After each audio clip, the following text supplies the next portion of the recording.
So today we're going to be learning about thesis statements. So for our lesson we have two goals. We're going to learn what a thesis statement is and how they work. Okay? Sound good? Okay, so first, what is a thesis statement? It's usually a sentence. It can be more than one sentence. It's usually a sentence and it's going to state the main argument in your paper. Okay, secondly, how do they work? Well, you can think of it as kind of like a roadmap for your reader. So the same way that when you're driving across the country maybe and you have a map that has your route highlighted from point A to point B, in your paper, a thesis statement functions in the roadmap because it's going to tell your reader what you're going to be talking about and why. So that said, it really needs to be an argument. One way to check to make sure that it is an argument is after you write it, you can stop and think to yourself, could someone argue against this? Could someone argue the opposite of what you're saying? And if that's true, then that's a really good point. If someone probably couldn't argue against it, it may need to be revised a little bit. You really need to make sure that you have reasons and evidence. So you don't have to state your evidence in your thesis statement, but it is important to make sure that you do have evidence that you're going to be able to use later on in your paper. And so in terms of reasons, so an example would be like, if I'm writing a paper and my thesis statement is cats are better than dogs, first, we know that that's an argument because someone could argue against that, right? Someone could say, actually, dogs are better than cats. But you also need to have reasons. So cats are better than dogs because they're more independent, they have soft fur, and because they purr. So those are things. And then you could also think, am I going to have evidence to support that later on? Maybe you have research articles that you've read or something like that. Okay, does anyone have any questions so far? I have a question. Yeah, Hannah. So where should we put a thesis statement in our paper? That's a really good question. A really good place to put it is generally the last sentence in your introductory paragraph. That's kind of a social convention in the United States of where to put your thesis statement. If you, for some reason, really feel that it'd be better to put it somewhere else, come talk to me while you're writing your paper and we'll talk about it, okay? Awesome question. Okay, so I have an example now, and I'm going to write it on, I have it written on the board, so we can all look at it, of a thesis statement I wrote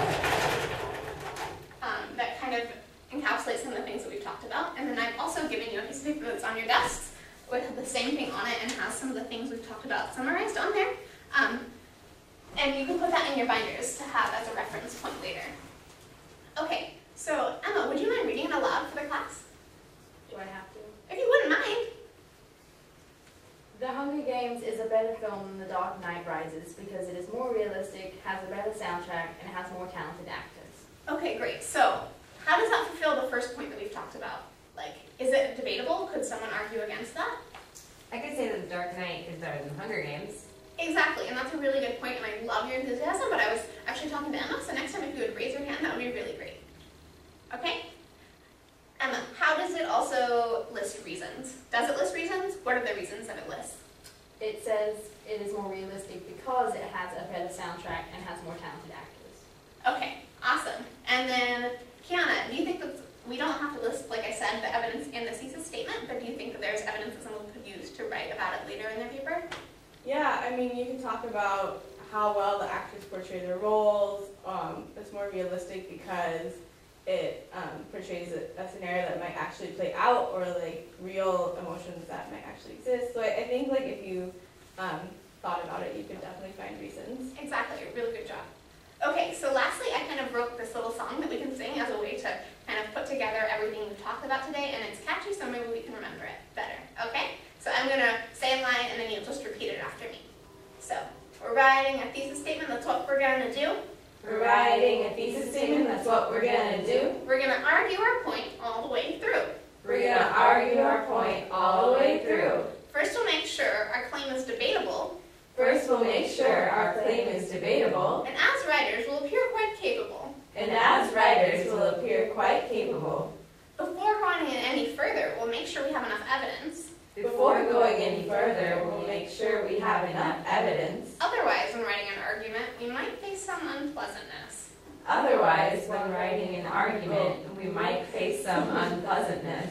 Last but not least, we'll list all our reasons. Last but not least, we'll list all our reasons. So that our readers really know our opinions.